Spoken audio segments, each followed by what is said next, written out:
morning, good afternoon rather.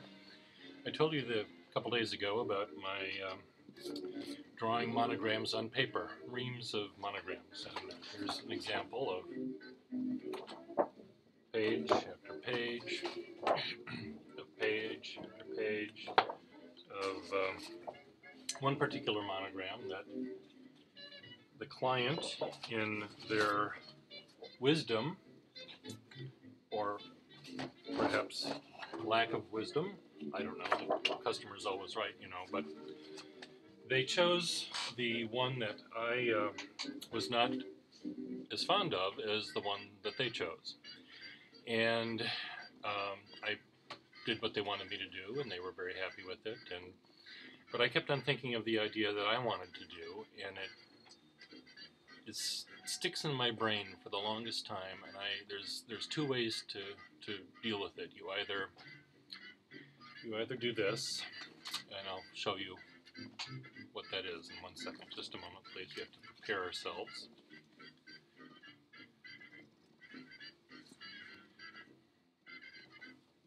Make sure it's clean.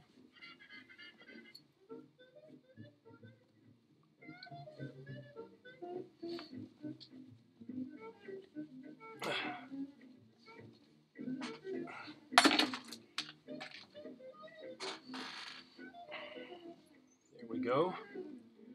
So right there is where that idea is. Now I could take that out and remove it and it won't bother me anymore, or I can actually just do the job.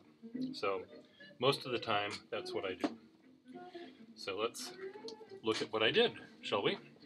So in this particular job, it was a J and a P, and if you look at the screen here you'll see all sorts of variations of that idea that I had. The J and the P I was able to draw them so they were mirror images of each other, and here you see the P in pink and the J in black. And I thought, in addition to doing this, I can come up with something that I thought was really kind of neat, where I would have a group of them that would appear on different paper products for the wedding. And I thought, for example, this group right here would be for the invitation. They're next to each other, they're quite cozy, and for the ceremony they would be more intertwined, as you see here.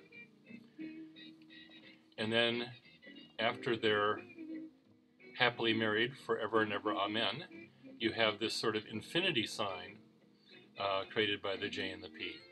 So I thought doing a series of similar monograms that had subtle differences, we could tell a story.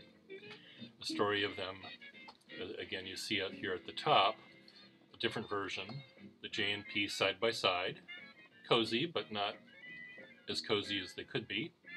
And there you see them interlocked, and here you see them sort of with the parallel lines. And you can't do this with every letter, obviously.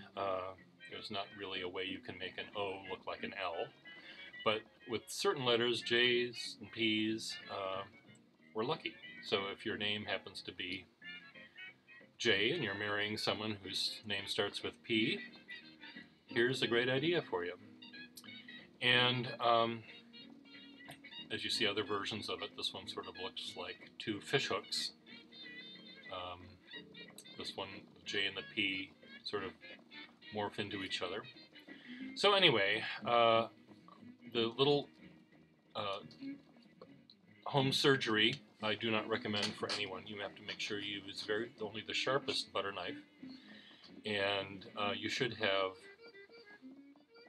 already dialed 911, just so you have to dial that last little 1 on the phone to call for the ambulance in case something goes wrong. So I wouldn't recommend it for you. Anyway, thank you for watching. We'll talk to you another time, and I promise no more surgery. Thank you. Bye.